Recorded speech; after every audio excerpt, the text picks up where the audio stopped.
ఎవరైనా సరే ఆరోగ్యంగా ఉండాలంటే శుభ్రత పాటించాలి. మరి శుభ్రత కావాలంటే ఎలిం ప్రొడక్ట్స్ వాడాలి.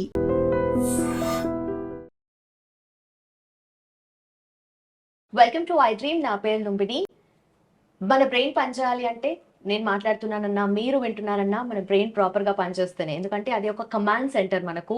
సో అన్ని సిగ్నల్స్ అనేటివి పంపిస్తూ ఉంటుంది మన బాడీకి. అయితే ఈ బ్రెయిన్లో చిన్న ప్రాబ్లం దగ్గర నుండి పెద్ద సమస్యల వరకు ఎలా క్యూర్ చేసుకోవాలి, ఫస్ట్ ఆఫ్ ఆల్ ఎలా తెలుసుకోవాలి, ఇలాంటి గైడెన్స్ మనకి ఇవ్వడానికి, ఒక ప్రాపర్ అవేర్నెస్ మనకు అందించడానికి ఇండియాలోనే one of the leading top most and famous neuro surgeon doctor Ranganatham గారు మనతో పాటు ఉన్నారు. ఆయనతో మాట్లాడదాం.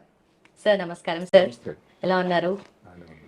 సో ఫస్ట్ ఆఫ్ ఆల్ ఈ మధ్య కాలంలో ఎక్కువగా చూస్తూ ఉంటే బద్దె పురుగు, మెదడులో బద్దె పురుగు గురించి ఎక్కువగా డిస్కషన్లో ఉంది. సో ఫస్ట్ ఆఫ్ ఆల్ ఈ టైంలో ఎందుకు డిస్కషన్లో ఎక్కువగా ఉందంటారు? నిజానికి బద్దె పురుగు అనేది ఎప్పటి నుంచో భారతదేశంలో ఉంది. మామూలుగా ప్రపంచం అంతటా కూడా ఎక్కడైతే ఉష్ణ దేశాలు ఉన్నాయో ఆ దేశాల్లో మన ఇండియా కానీ, చైనా కానీ, ఇండోనేషియా, అదే కాకుండా ఇప్పుడు లాటిన్ అమెరికా దేశాలు ఉంటాయి, అంటే బ్రెజిల్, అర్జెంటీనా, చిలీ, ఉరుగ్వే. ఈ మధ్య కాలంలో అమెరికా, ఇంగ్లాండ్లో కూడా వస్తున్నాయి. అక్కడ సంపన్న దేశాలని కాకుండా అక్కడ ఇప్పుడు ఇమిగ్రేషన్ ఇక్కడ నుంచి వెళ్తున్నారుగా. అక్కడికి వెళ్ళి వాళ్ళ అలవాట్లు, వాళ్ళ భోజనం, వాళ్ళకి ఆల్రెడీ పొట్టలో కానీ ఉండేటట్టయితే రావడం, దానివల్ల కూడా అలాంటి దేశాలు, గొప్ప దేశాల్లో, సంపన్న దేశాల్లో కూడా ఈ కేసులు నమోదవుతూ ఉంటాయి. ఇప్పుడు కొన్ని రోజుల క్రితం బాంబే నగరంలో ఈ కేసులు ఎక్కువ నమోదైనవి. వరదలు వచ్చాయి, వాటర్ లాగింగ్ లాగా అయిపోయింది. దానివలన ఇప్పుడు వాటర్ కంటామినేషన్ అయిపోయింది. అదే వాటర్ కొంతమంది తాగవలసి వచ్చి వస్తుంది. సరిగా ఆకుకూరలు, కాయగూరలు తీసుకునే వాళ్ళకి సరిగ్గా పరిశుభ్రత లేదు. దానికి తోడు సరిగ్గా వండకుండా ఉండేటువంటి పోర్క్, పంది మాంసం, వీటి వల్ల ఈ బద్దె పురుగు మెదడు లోపల ప్రవేశిస్తూ ఉంటుంది. బద్దె పురుగు అన్నది ఏదైతే ఉందో టీనియా సోలియం అంటాం. మెదడు లోపలికి దాన్ని వెళ్ళేటట్టయితే న్యూరోసిస్టీ సర్కోసిస్. ఎందుకంటే న్యూరో అంటే మెదడు, ఒక సిస్టు మాదిరి ఉంటుంది, సర్కోసిస్ దాని లోపల. అదే కాకుండా అందరికీ తెలియాల్సింది ఏమిటంటే చర్మంలో కూడా దాని ప్రభావం రావచ్చు, పుచ్చుకుపోతుంది, కండరాల్లోకి వెళ్తుంది, కంటి లోపలికి. అసలు కంటి లోపలికి వెళ్తే కూడా అంతే ప్రమాదం. కంటిలో చూపు పోయినటువంటి సన్నివేశాలు కూడా ఉన్నాయి. మనం మెదడు గురించి మాట్లాడుకుంటే ఈ బద్దె పురుగు అన్నది ముఖ్యంగా ఇందాక చెప్పినట్టయితే కలుషితమైన ఆహారం, చేతులు పరిశుభ్రంగా లేకపోవడం. ఇప్పుడు కొంతమందికి అది వాళ్ళ హక్కు కూడా, ఈ పందుల పెంపకం ఉంది, అది ఒక వాళ్ళకి జీవనోపాధి, జీవనాధారం. మరి అలాంటప్పుడు సరిగా శుభ్రత లేకపోయినా, అదే కాకుండా వాళ్ళని పరిశుభ్రం చేసేటువంటి కార్మికులు ఉంటారు, వాళ్ళకి కానీ ఇలాంటి ఇబ్బందులు. అలాగనే ఏదో ఒక నాన్ వెజిటేరియన్స్ అదేనే కాదు, వెజిటేరియన్స్లో మటుకు ఆకుకూరలు కానీ, కాయగూరలు కానీ సరిగ్గా. ఇప్పుడు దీని నుంచి కొన్ని ఎగ్స్ వస్తాయి, అండాలు అందులో కలుషితం అయితే ఇప్పుడు ఎలా ఉంటుంది సైకిల్ అంటే, మీరు కూరగాయలు ఎవరైనా తీసుకున్నారు, సరిగ్గా దానికి క్లియర్ చేయలేదు, సరే మనం చెప్పుకున్నటువంటి సరిగ్గా వంట పెట్టినటువంటి పంది మాంసం, ఏవైతే ఎగ్స్ ఉన్నాయో అవి పొట్ట లోపలికి వెళ్తాయి. మనం తిన్న తర్వాత స్టమక్ నుంచి పొట్టలోకి వెళ్తాయి, ఇంటెస్టైన్ వెళ్తాయి, చిన్న ప్లేట్. అక్కడ కొన్నాళ్ళు తిష్ట వేస్తాయి.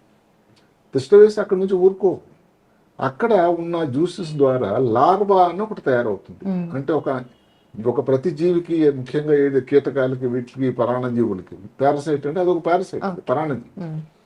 అది దాని తాలూకా కవచం లాంటిదంతా పోయి లార్వా తయారవుతుంది. లార్వా నెమ్మదిగా ఈ చిన్న పేగు ఏదైతే ఉందో దాని కండరాల లోపల నుంచి, దాని గోడలు, వాల్స్ నుంచి లోపలికి, రక్తం లోపలికి వెళ్ళిపోతుంది. ఇంకా రక్తం లోపలికి వెళ్ళి డైరెక్ట్ మెదడు లోపలికి వెళ్ళి బాడీ అంతా స్ప్రెడ్ అవుతుంది. బాడీలో అన్ని భాగాలకు వెళ్ళొచ్చు, ముఖ్యంగా మెదడు లోపలికి ప్రమాదమే. ఎంత ప్రమాదం అంటే, ఇప్పుడు మన దేశంలో ఫిట్స్ వ్యాధి తీసుకోండి, అన్ని చాలా కామనెస్ట్ కాజ్ ఏమిటంటే ఈ బద్దె పురుగు.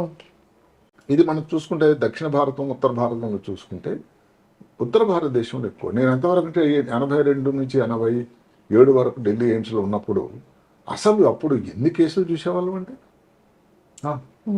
ఇక్కడ మనం చెప్పుకోవాల్సింది, మన పేరు చెప్పడం కరెక్ట్ కాదు కానీ, ఒక ప్రఖ్యాత టెన్నిస్ ఆటగాడికి మెదడు లోపల ఇదే వచ్చింది. అప్పుడు అమెరికాలో ఆడుతున్నాడు ఆయన. అక్కడ శాస్త్రం, ఎందుకంటే అమెరికాలో చూడరు, వాళ్ళకి దాని గురించి అవగాహన లేదు. దాంతో ఏదైనా ఆపరేషన్ చేయాలేమో అని ఆలోచన చేయడం జరిగింది.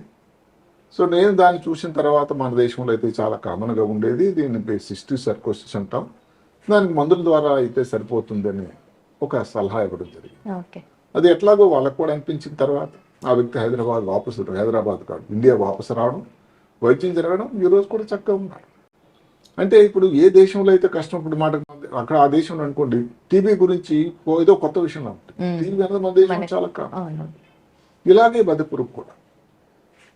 అదే కాకుండా తలనొప్పి, వాంతులు, తల లక్షణాలు చూసుకున్నట్టయితే వాంతులు, ఇప్పుడు ఇంత చెప్పిన కంట్లో చూపు తగ్గడం కానీ అక్కడతో ఆగదు. ఇంకైతే నాకు ముఖ్యమైన భాగం మాట్లాడడం పక్కన మాట్లాడే కేంద్రం ఉంటుంది, దానికి కానీ ఇక్కడ బయలుదేరింది అనుకోండి, దీనికి ఒక ఈ ప్రాంతం లేదు ఇక్కడ. ఓకే, ఇది మాత్రమే ఎఫెక్ట్ చేస్తుంది అనేది లేదు.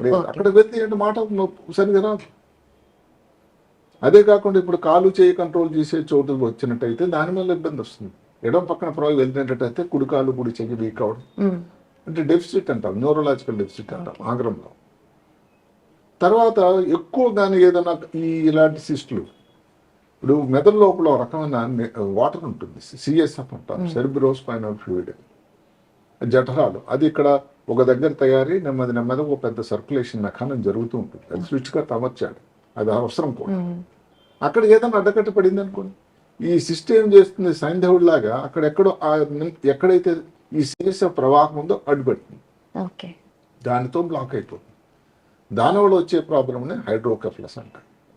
అంటే మెదడులో ఉండాల్సినటువంటి నార్మల్గా ఉండాల్సిన ఒక 150 ml నీరు నెమ్మది పెరిగిపోతే ఏమవుతుంది, తయారీ అయితే 500 అవుతుంది కానీ సర్క్యులేషన్ అయిపోతూ ఉంటుంది మిగతాది. అది పెరిగిపోవడం వల్ల ఇబ్బంది వచ్చేదాన్ని హైడ్రోకెఫలస్ అంటారు. ఇవి మెదడుకు సంబంధించినటువంటి లక్షణాలు. ఇప్పుడు దానికి ఇవన్నీ ప్రాబ్లమ్స్ వచ్చాయి. దానికి ఏమిటి టెస్ట్ పరీక్షా విధానం ఏమిటి, సిటీ స్కాన్ కానీ ఎంఆర్ఐ కానీ. సిటీ స్కాన్ అంత ప్రశస్తమైంది కాదు, ఎంఆర్ఐ చేయటం కరెక్ట్. అది కూడా ఎంఆర్ఐ కాంట్రాస్ట్. ఎందుకంటే ఒక్కొక్కసారి మిగతా తర్వాత చెప్పుకుంటాం, ఈ ఇబ్బందులు ఏదో మిగతా కష్టాలతో కూడా పోలినట్టు ఉండొచ్చు. కొన్ని వెరైటీస్ ఉన్నాయి సిస్టిక్ సర్కోసిస్లోని, అది ఇవన్నీ చాలా వరకు ఈ ఎంఆర్ఐ ద్వారా తెలుస్తూ ఉంది. అదే కాకుండా ఐజీజీ యాంటీబాడీ, ఈ మధ్యకాలంలో అంతా ఇమ్యూనో టెస్ట్లు వచ్చాయి చాలా, అది రాబోయే అవకాశం ఉందా, వచ్చిందని చెప్పేదానికి ఒక టెస్ట్ ఉంది, బ్లడ్ టెస్ట్. మొత్తం మీద ఇవి దీనికోసం టెస్ట్లు అయితే సరే నిర్ధారణ అయింది, సిస్టిక్ సర్కోసిస్ అయింది, దానికి వైద్యం చేయాలి. ఎక్కువ శాతం మందులేనండి, దయచేసి గమనించండి, తొందరపడేది ఆపరేషన్ చేసేదానికి లేదు. మందులు అంటే ఏమిటి, 2 రకాల మందులు ఉన్నాయి. ఒకటి ఒకే చోట కానీ మెదడు లోపల ఎంఆర్ఐలో కానీ కనబడితే సింగిల్ సిస్ట్ అంటాం. దానికి ఆల్బెండజోల్ అని ఒక మందు ఉంది, చాలా ప్రసిద్ధమైన మందు, సేఫ్ మందు కూడా. దగ్గర 50 mg kg కిలో బాడీ వెయిట్కి రోజుకి ఒక 3 ట్యాబ్లెట్, 400 mg ట్యాబ్లెట్ 3, ఒక 15 రోజులు 2 వారాలు వాడితే సరిపోతుంది దానికి క్యూర్.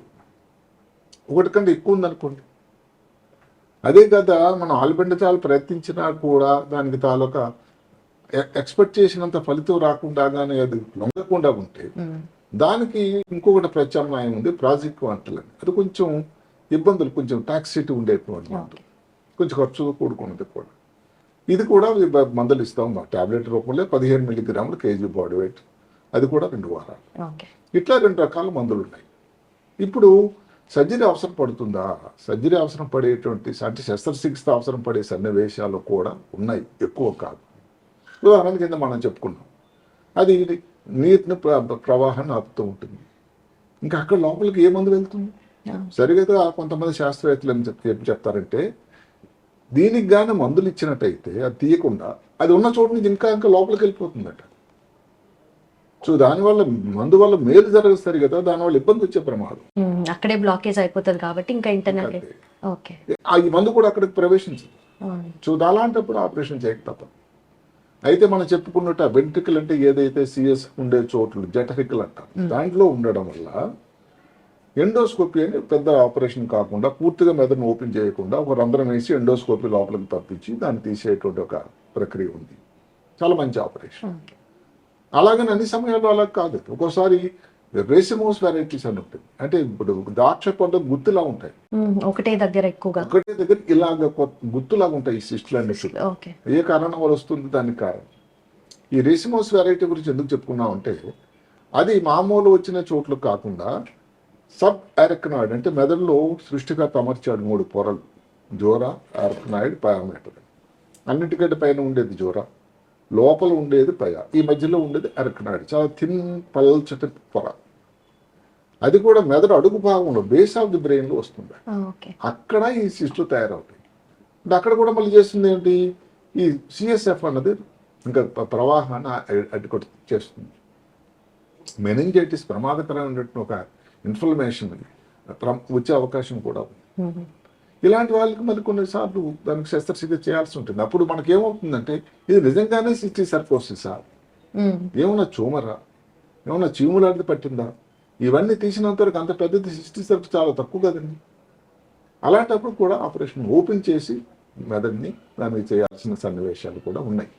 మొత్తం మీద ఏమిటంటే అదే కాకుండా కొంతమందికి చిన్నదే సిస్ట్ ఉంది కానీ వాటర్ అనేది ఎక్కువ ప్రవాహం ఉంటుంది, దానికి షంట్ ఆపరేషన్ అని కూడా ఉంది.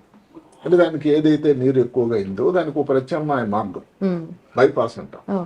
ఆ ట్యూబ్ అన్నది పొట్టలో వేయడం. దానికంటే ప్రశస్తమైంది డెఫినెట్గా ఎండోస్కోపీ.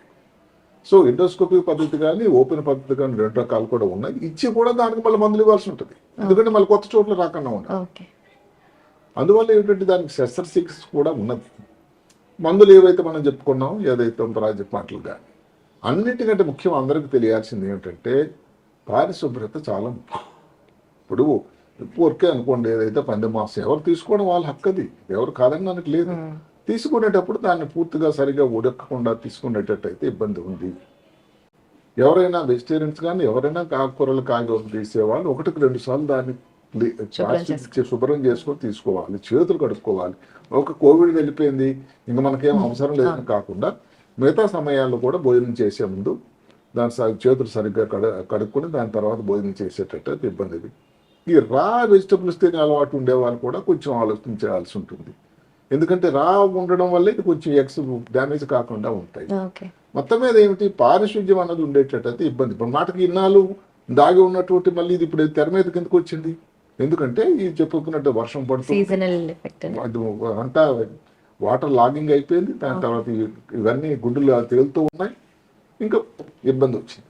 అందువల్ల ఏమిటి, ఈ ఇబ్బంది ఇంకా మనతో ఉంటూనే ఉంటుంది, ఎక్కడికి వెళ్ళిపోదు. ఇది ఒక పబ్లిక్ హెల్త్ ఇష్యూ. దీన్ని ఏమంటారంటే ఎండమిక్ అంటారు. ఇన్ఫెక్షన్స్లో పాండమిక్, ఎండమిక్, ఎపిడమిక్ అంటాం. అంటే పాండమిక్ అన్నాం ఏది మన కోవిడ్ లాగా, అది ఒక పెద్ద మహమ్మారి ప్రపంచం అంతా. ఎపిడమిక్ అంటే అలా ఒక అంటువ్యాధి, కలరా లేదు. ఎండమిక్ అంటాం అంటే స్థానికంగా ఉంటుందని అంతే. సో అలాంటి వ్యాధి ఇది. అంటే పారిశుభ్రత ఉండేటట్టయితే ఇలాంటి ఇబ్బందులు తక్కువ అవకాశం. వచ్చేటట్టయితే డాక్టర్ని సంప్రదించాల్సిన అవసరం కూడా ఉంటుంది. దానికి మంచి చాలా ప్రశస్తమైన మందులు అయితే ఉన్నాయి. అవసరం ఉన్నప్పుడు శస్త్రచికిత్స కూడా కొన్ని సమయాల్లో అందరికి చేయాల్సిన అవసరం అయితే ఉండదు. ఇప్పుడు మాటకు ఫిట్స్ అనుకున్నాం, మూర్ఛవ్యాధి. నాకు చెప్పినట్టుగా మన దేశంలో మూర్ఛవ్యాధికి ఒక కారణం, కామనెస్ట్ కారణం, అన్నిటికంటే ముఖ్యమైన కారణం కూడా ఈ సిస్టిక్ సర్కోసిస్. సో అలాంటప్పుడు ఆ మూర్ఛవ్యాధి కోసం వాడే మందులు కూడా వాడాల్సి ఉంటుంది. మెదడులో వాపును తయారు చేస్తుంది, ఒక రియాక్షన్, ఇన్ఫ్లమేషన్ అంటాం. దానికోసం కూడా స్టెరాయిడ్ లాంటి మందులు వాడాల్సి ఉంటుంది. రేర్గా శస్త్రచికిత్స చేయాల్సి ఉంటుంది. మొత్తం మీద మంచి వైద్యం దీనికి ఉంది, భయపడాల్సింది లేదు. జాగ్రత్తలు తీసుకోవడం అనేది మంచిది. ఓకే. అయితే మీరు చెప్పినట్టుగా ఈ వాటర్ కంటామినేషన్, ఫుడ్ కంటామినేషన్ వల్లే వచ్చే ఛాన్సెస్ ఉన్నాయి, ఇంకేమైనా అదర్ ఛాన్సెస్ ఉంటాయండి? ఇది కూడా చెప్పుకున్నాం కదా, అది పంది మాంసం ఏదైతే ఉందో అది కానీ, ఈ పందులని పెంపకం చేసే వాళ్ళకి కానీ, దాన్ని పారిశుద్ధ్యం చేసేటువంటి కార్మికులకు కానీ, ఆ గుడ్లు ఆ తర్వాత సరిగ్గా ఇప్పుడు మాటకి చేతిలో ఉండి తర్వాత ఏదో తీసుకొని భోజనం చేస్తే దాని లోపల పట్ట లోపల ఒకసారి వెళ్ళిందండి, ఎవరు కంట్రోల్ లేదు. దాని పని దాన్ని చేసిపోతూ ఉంటుంది. దాని లైఫ్ సైకిల్ మన బాడీలోనే కంటిన్యూ జరుగుతూ ఉంటుంది. అదే లైఫ్ సైకిల్. కొన్ని గుడ్లు మాటకి ఈ మలమ ద్వారా బయటకు వస్తాయి.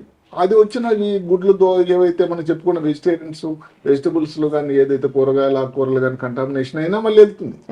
అదొక రూట్. రెండవది ఏంటంటే గుడ్లు ఏవైతే పొట్ట లోపలికి వెళ్ళిన తర్వాత ఇంటెస్టైన్ చిన్న పేగుల్లోకి వెళ్ళిన తర్వాత లార్వా నెక్స్ట్ రూపాంతరం దశ వచ్చి అది ఇంకా మెదడులో ప్రవేశిస్తుంది.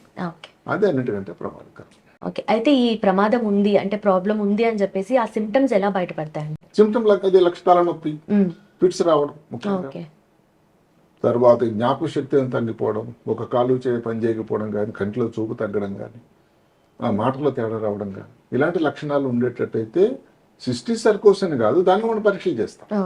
చేసే ఉండేటువంటి మనకున్న అనుభవంతో రేడియాలజిస్ట్ వాళ్ళ ద్వారా ఇది సిస్టర్ సర్కస్ అవ్వడానికి ఉంది అవకాశం మనకు తెలుస్తుంది. Okay done sir, thank you so much. Right. Yes, చూసారు కదా సార్ చెప్పిన సిమ్టమ్స్ ఏవైనా బయటపడితే కనుక వెంటనే మీ దగ్గరలో ఉన్న అండ్ మీకు తెలిసిన ఫ్యామిలీ డాక్టర్ ఎవరైతే ఉంటారో వాళ్ళని సంప్రదించండి. ఎందుకంటే చిన్న ప్రాబ్లం లాగా అరే తలనొప్పే కదా అని చెప్పి మనం ఇగ్నోర్ చేయడానికి లేదు. అది కాస్త పెద్దగా అయితే ఎలాంటి సమస్యలు వస్తాయో కూడా సార్ క్లియర్గా ఎక్స్ప్లెయిన్ చేశారు కదా. Thank you so much for watching. Keep watching iDream. Sir, one life lesson what medicine has taught you. Whatever you can do without expecting.